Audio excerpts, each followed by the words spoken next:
सभी लोग साथ में मिलकर बोलिए शरण को प्राप्त करिए और साथ में गुनगुनाते रहिए। हरि शरणम हरि शरणम हरि शरणम हरि शरणम हरि शरणम हरि शरणम हरि शरणम हरि शरणम हरि शरणम हरि शरणम हरि शरणम हरि शरणम ओ हरि शरणम हरि शरणम हरि शरणम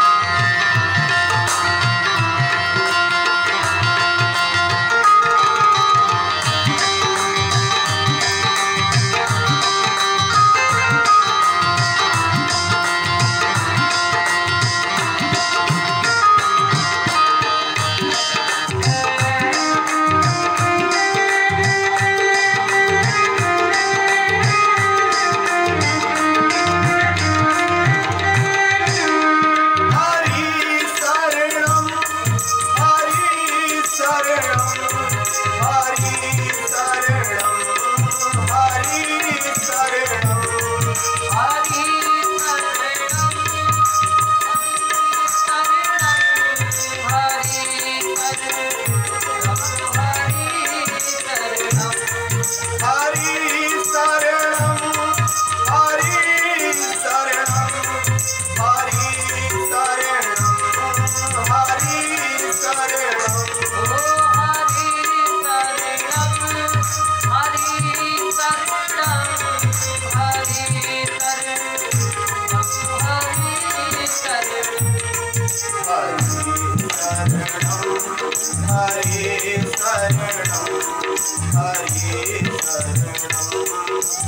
हरि शरणम हरि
चतुर्थ स्कंद में प्रवेश करते हुए राजा परीक्षित से कहते हैं, राजन, भगवान भूत भावन भोलेनाथ किस प्रकार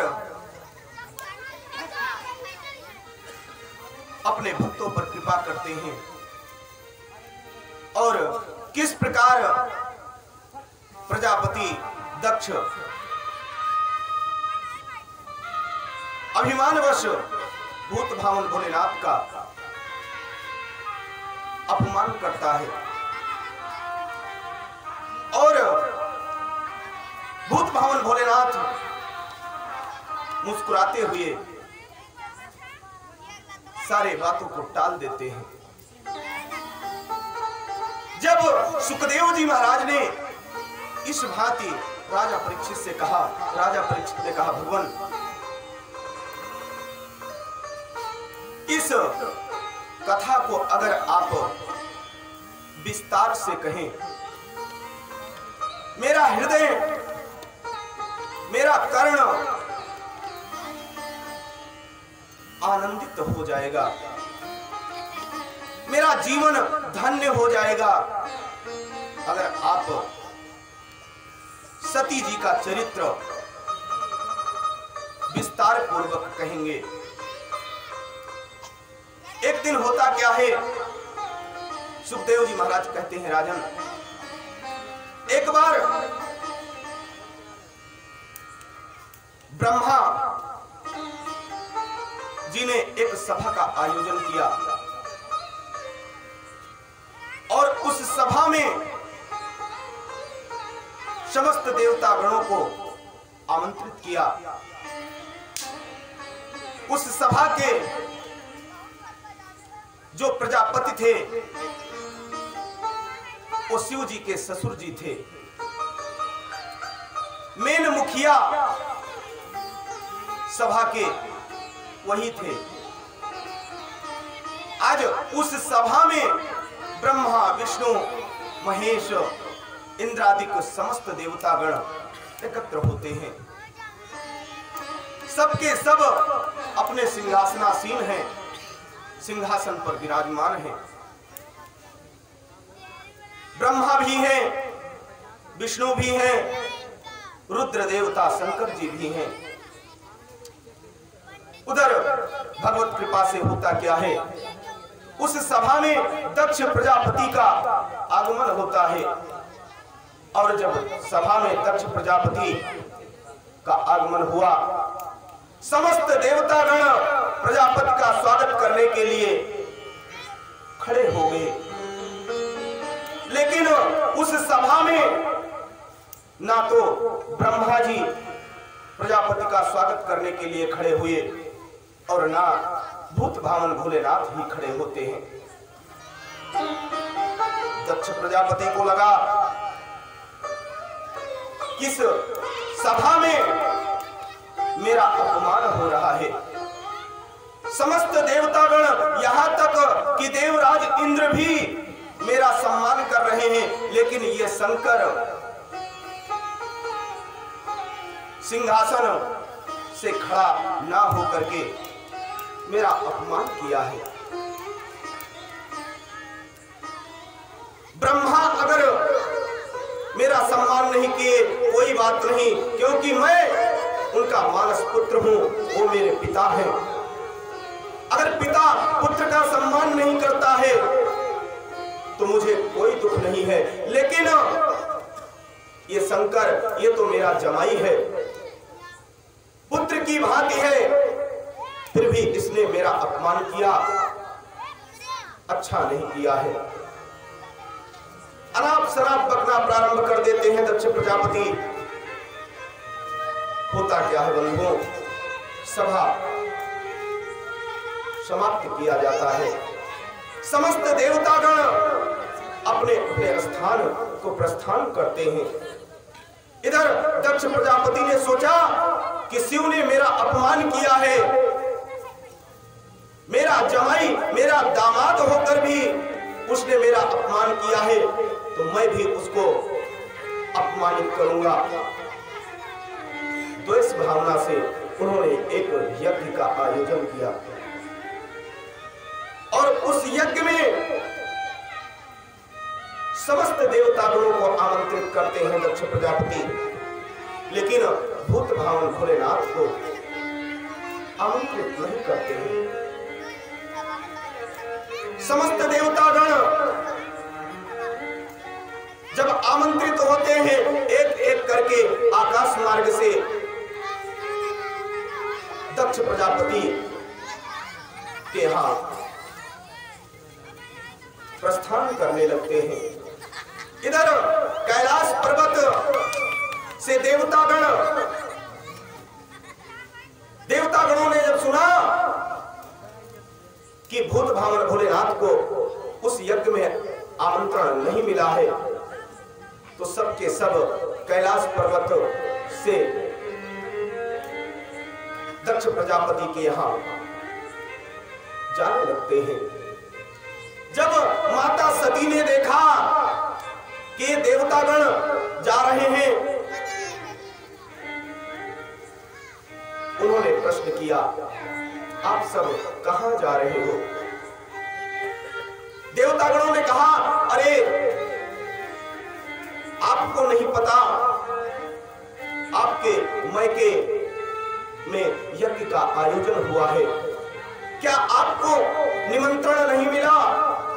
आज माता सती को जब पता चलता है तो स्तब्ध हो जाती हैं और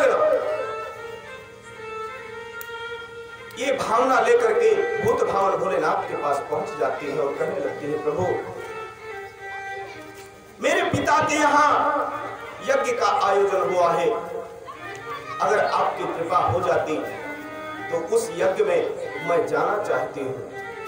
गोस्वामी तुलसीदास जी ने बड़े सुंदर भाव से मानस में लेख किया है।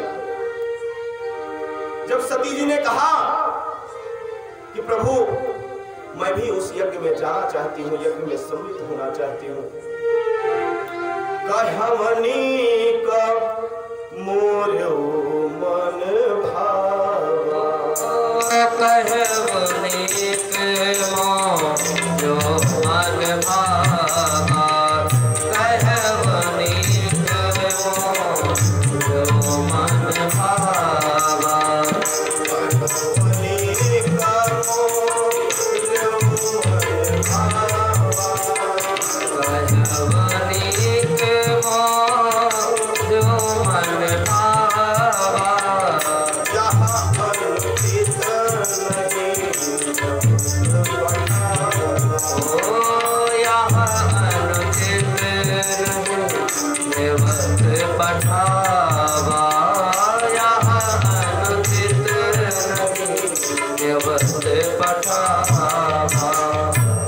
भूत भावन भोलेनाथ ने कहा, अरे सती आपने कहा मुझे भी अच्छा लगा, लेकिन जब वहां से निमंत्रण नहीं आया है तो वहां जाना उचित नहीं होगा।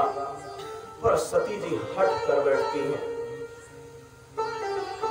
भूत भावन भोलेनाथ ने कहा, दक्ष सकल निज सुता बुलाई, दक्ष सकल निज सुता बुलाई, दक्ष सकल निज सुता बुलाई, ओ दक्ष सकल निज सुता बुलाई,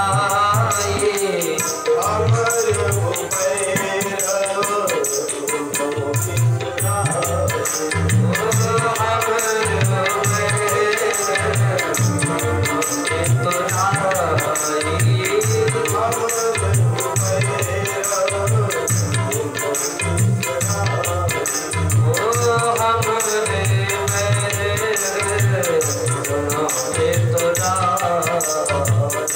दक्ष प्रजापति ने, जो मेरे ससुर हैं, उन्होंने अपने जितने भी उनके पुत्रियां थी सबको उन्होंने बुलाया है और वो मुझसे बैर कर बैठे हैं और उस बैर के प्रभाव से सती तुमको नहीं बुलाया है। अगर ऐसी स्थिति में वहां जाओगी तो उचित नहीं होगा, पर सती नहीं मानती है। सती ने कहा, प्रभु आपसे कैसा बैर? तब भूत भावन भोलेनाथ ने उन्हें बताया कि एक बार ब्रह्मा ने सभा का आयोजन किया था और उसी में मैं उनके सम्मान के लिए खड़ा नहीं हुआ, भगवान के भजन में मस्त था। उनको लगा कि मैं उन्हें अपमानित कर रहा हूं। वही बैर ब्रह्म सभा हम सन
दुख कारण आज तक मेरे ससुर प्रजापति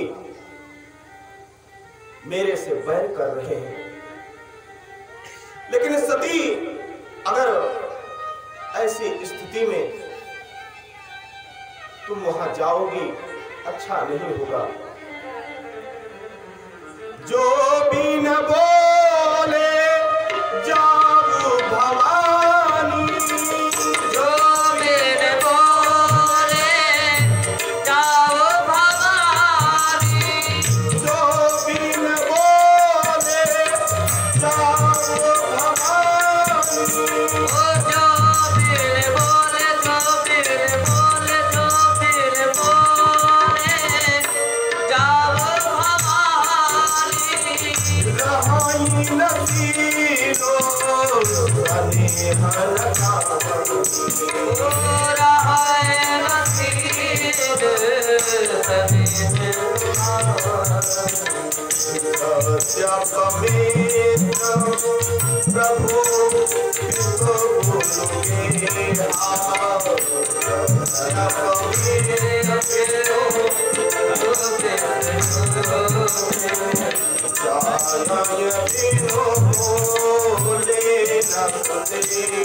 सती जी ने कहा, सबो आप कह रहे हैं कि वहां जाओगी तो अपमान होगा, आपको स्नेह प्राप्त नहीं होगा। लेकिन शास्त्रों में वर्णित है कि मित्र के घर, पिता के घर और गुरु के घर बगैर बुलाए जाना चाहिए। शंभू ने कहा, तथापि विरोध मान जा कोई, तथापि विरोध मान जा कोई, तथापि विरोध मान जा कोई, तथापि विरोध मान जा कोई।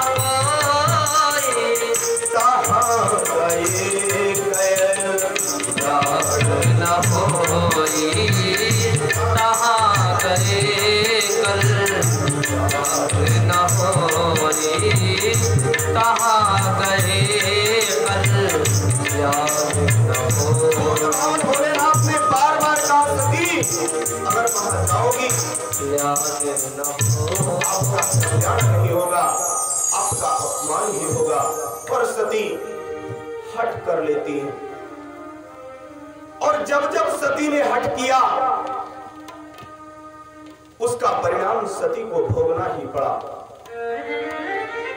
अनेकानेक भाग से भूत भावन भोलेनाथ सती को समझाते हैं। भांति अनेक शंभु समझावा, वो भांति अनेक शंभु समझावा,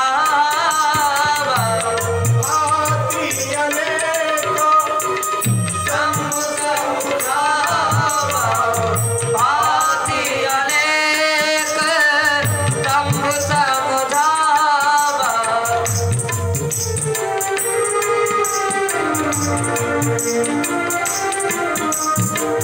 भांति अनेक शंभु समझावा, भांति अनेक शंभु समझावा, भावी बस न जान उड़ावा। ओ भाभी बसना जान उर आवा, भाभी बसना जान उर आवा। अनेकानेक प्रकार से भूत भावन भोलेनाथ सती को समझाते हैं, पर सती को कुछ भी समझ नहीं आया। बार बार जिद कर रही है जाने के लिए। शंभो आज समझ जाते हैं कि जब जो होनी विधाता ने लिख दिया है उसको कौन टाल सकता है। कहा प्रभु जाहूं जो मिले बुलाए, ओ कहा प्रभु जाओ जो तुझसे बुलाए, कहा प्रभु जाओ जो तुझसे बुलाए। नहीं भली बात हमारे नहीं भली बात हमारे आए। प्रभु ने कहा मगर बुलाए अगर वहां जाओगी सती तो ये बात मेरे उर में मेरे हृदय में समझ नहीं आता है। वहां जाओगी तो अपमान ही होगा। कहीं देखा हरि जतन बहु रहाई न दाची कुमारी, दिए मुख्य गण संघ तब विदा कीन्ह त्रिपुरारी, विदा कीन्ह त्रिपुरारी। आज शंभू ने जब देख लिया कि मेरे समझाने से भी सती मानने वाली नहीं है, उन्होंने तुरंत अपने गणों को आदेश दिया। नंदीश्वर को बुलवाया और भूत भावन ने कहा नंदी सती को रास्ते में कोई कष्ट नहीं होना चाहिए। अपने गणों से भूत भावन भोलेनाथ ने कहा सती को ले जाओ और ले जाकर के जब तक सती अपने पिता के यहां रहेंगी तब तक आप सब वहां रहना और यज्ञ समाप्त होने के बाद सती को साथ में वापस ले आना। लेकिन देववश यद्य ब्रजेस्यातिहाय मदवचो भद्रम भवत्याना ततो भवेत्। आज अनेकानेक प्रकार से समझाने के बाद भी सती जब नहीं मानती हैं, आज भूत भावन भोलेनाथ ने उनको कैलाश से विदा किया। आज कैलाश से जब नंदीश्वर के साथ और रुद्रगणों के साथ माता सती अपने पिता दक्ष के यहां पहुंचती है। तो वहां पहुंचने के बाद जगह जगह अपमानित होने लगती हैं। पिता भवन में जब पहुंची तो कोई भी उनका सम्मान नहीं करता है। सबके सब उनको अपमानित ही कर रहे हैं। पिता के पास पहुंचती है। पिता ने तो मानो मुख ही मोड़ लिया हो, सती को देखना ही नहीं चाहते। उन्होंने सोचा कि चलो सबके सब बहन यहां यज्ञ में आई हुई हैं, उनसे मिला जाए। अपने बहनों के पास जब पहुंचती हैं तो आज सती की जितनी भी बहन थी, जब सती जी को देखा तो मुस्कुराने लगती हैं और इस प्रकार मुस्कुराती है जैसे उपहास में मुस्कुराया जाता हो। भगनी मिली बहुत मुस्काता, जहां बहु शब्द लग जाए वहां अपमान ही होता है। आज सती की जितनी भी बहन थी, सती जी को देखा तो मुस्काना नहीं, बहु मुस्काता देख करके बार बार हंसती हैं। ये बात सती जी को कष्ट दे रही है। सती जी बार बार भूत भावन भोलेनाथ के शब्दों को याद कर रही है कि अगर मैं मान गई होती, शंभू ने मना किया था कि मत जाओ यज्ञ में अपने पिता के घर, वरना अपमान ही होगा, क्योंकि वहां से निमंत्रण नहीं आया है, वहां से कोई संदेशा नहीं आया है, वहां से कोई बुलावा नहीं आया है। आज मैंने अपने पति का बात नहीं माना, ये उसी का परिणाम है कि आज मुझे यहाँ अपमानित तो होना पड़ता है। वो स्वामी तुलसीदास जी ने बड़े सुंदर भाव में मानस में लिखा है, दक्षिण कछु पूछी कुशलाता। दक्ष ने जब देखा तो अपनी पुत्री सती से कुछ भी नहीं पूछते हैं। भगनी मिली बहुत मुस्काता, भगनी मिली बहुत मुस्काता। आज उनको अपार कष्ट हो रहा है। सती जी नेत्रों में अश्रु लिए हुए व्याकुल हो जाती हैं। उन्होंने विचार किया कि चलो यहाँ पर जितने लोग आए हैं सब मेरा अपमान कर रहे हैं, पिता भी मुझसे हाल समाचार नहीं पूछे हैं, चलो माता से मिला जाए। और विचार करके आज सती जी माता के पास पहुंच जाती है। माँ तो आखिर माँ ही होती है। माँ के जैसा करुणा, माँ के जैसा हृदय किसी का नहीं हो सकता।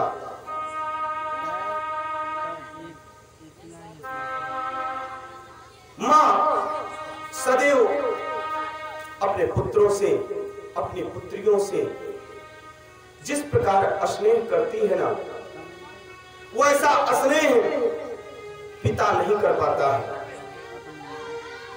आज सती जी जब अपने मां के पास पहुंची, उनके नेत्रों में अश्रु आ गया, रुदन करने लगी। गले से लगा ली। सती जी को बार बार हृदय से लगा करके रुदन कर रही हैं और समझा रही हैं, पुत्री मैं क्या करूं, मेरा बस तो चल ही नहीं सकता।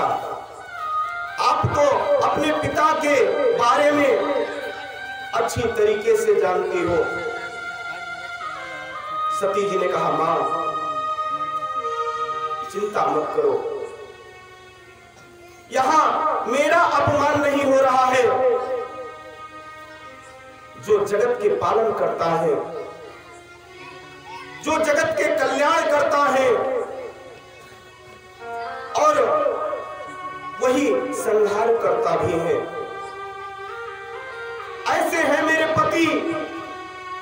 आज मेरा अपमान नहीं हुआ है, मेरे पति का अपमान हुआ है। और जो भी मेरे पति का अपमान करता है उसको भोगना ही पड़ता है। इतना कह करके आज सती ने विचार किया कि चलो यहां तो जो होना था हो ही रहा है। जहां पर यज्ञ हो रहा है उस यज्ञ मंडप पे चलो देखा जाए कि कहीं मेरे पति का भाग निकाला गया है कि नहीं निकाला गया है। मेरे पति के लिए भी उस यज्ञ में कोई जगह स्थान है कि नहीं है। और इस भावना से यज्ञ जहां हो रहा था उस मंडप के समीप सती जी पहुंचती हैं। नेत्रों में अश्रु है, बार बार अपने पति भूत भावन भोलेनाथ के शब्दों को याद कर रही हैं और याद करते करते यज्ञ मंडप में प्रवेश करती हैं। जैसे उन्होंने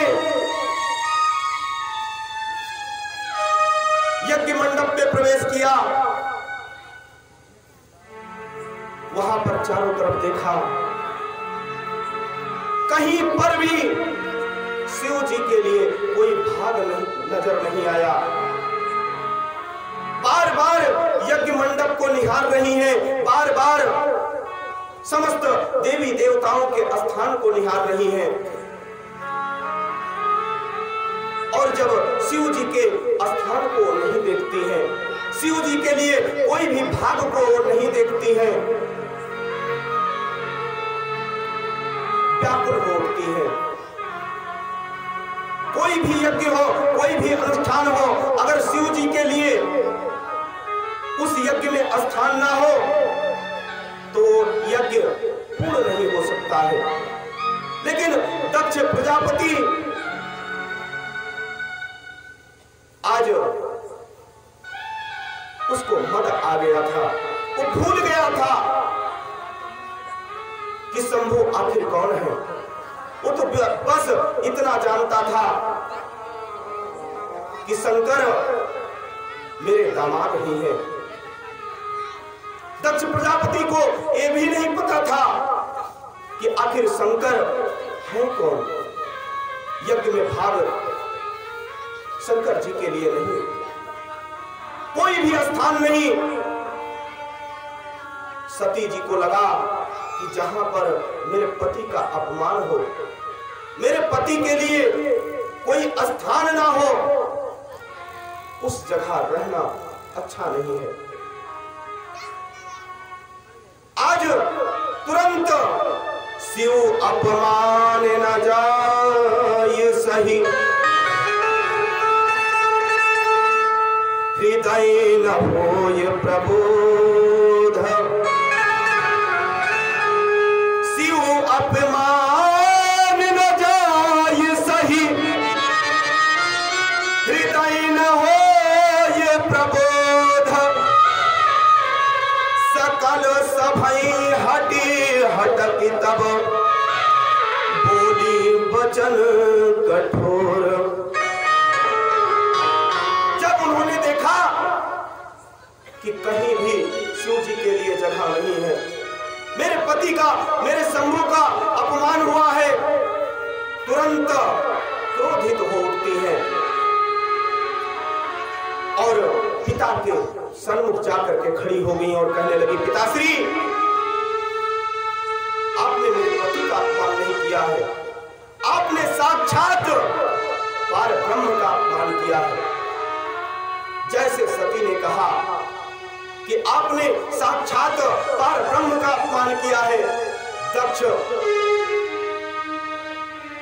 अभिमानवश बोलने लगते हैं, यद द्वयक्षरम नाम गिरेरितं नृणाम सकृत्य प्रसंगाद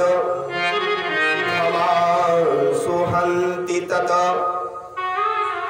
ये 2 अक्षर नाम वाला शिव मेरा जामाई होकर के भी मेरा अपमान किया था, इसलिए उसके लिए मेरे यहाँ कोई भी स्थान नहीं है। सती जी और क्रोधित हो गई।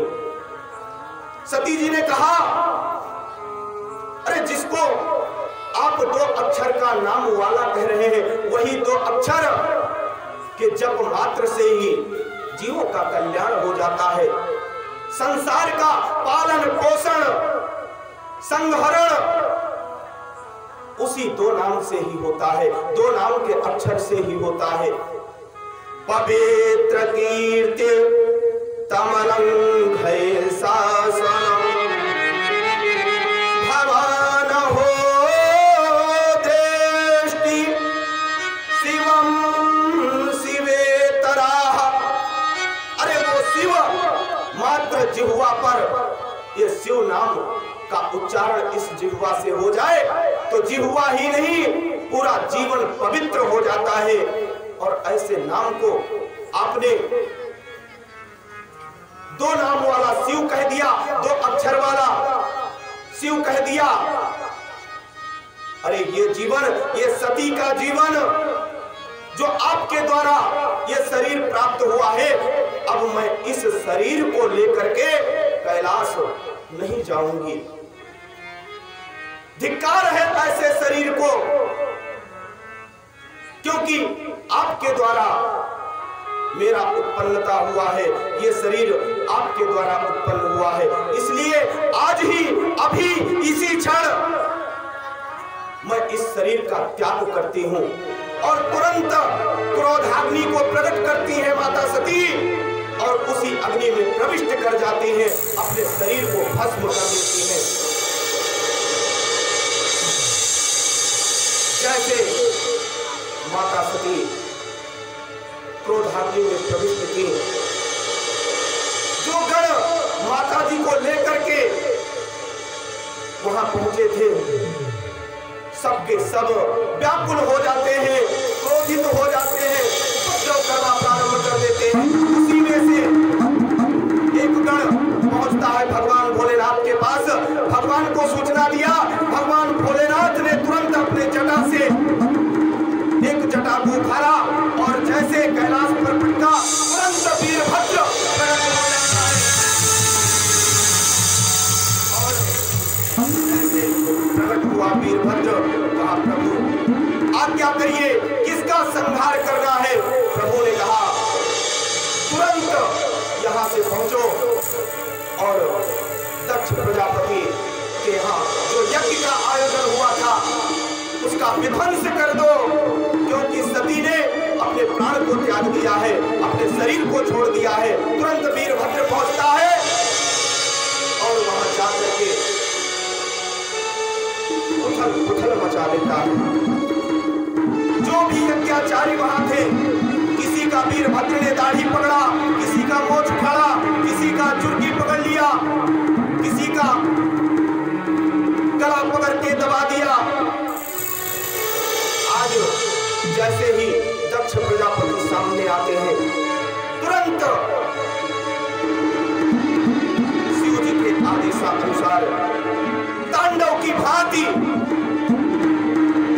नृत्य करता हुआ और पहुंचता है और धड़ से सर को अलग कर देता है। आज पूरा यज्ञ विध्वंस हो जाता है।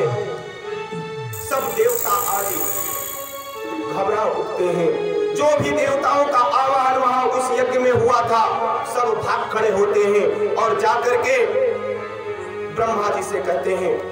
ब्रह्मा जी ने कहा कि जो शिव का नहीं वो मेरा भी नहीं। अरे दक्ष ने भले वो मेरा पुत्र है, मानस पुत्र है, लेकिन उसने रुद्र का अपमान किया है, उसको परिणाम तो भोगना ही पड़ेगा। जाकर के शिव जी से समस्त देवतागण इंद्रादि को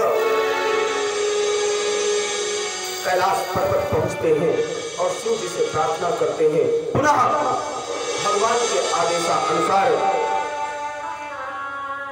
दक्ष प्रजापति को बकरे का सर लगाया जाता है। पुनः यज्ञ को पूर्ण किया जाता है और रुद्र का भाग सुनिश्चित होता है। आज भूत भावन भोलेनाथ ने दक्ष प्रजापति को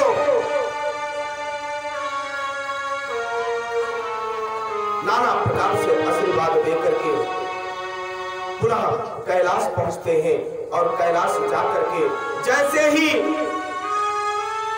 कैलाश पहुंचे उनके हृदय में करुणा भरी, उन्होंने तुरंत अपने नेत्र को बंद किया और समाधिस्थ हो जाते हैं, भगवान के भजन में लग जाते हैं।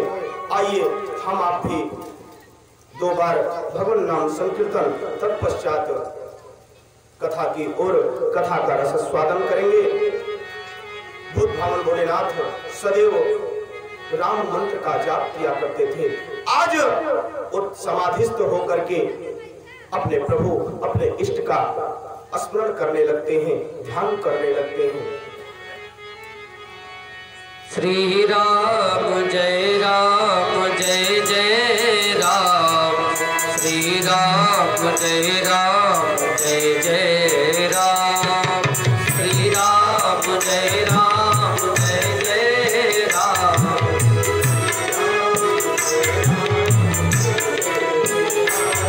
ओ श्री राम जय जय राम, श्री राम जय जय राम।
Hare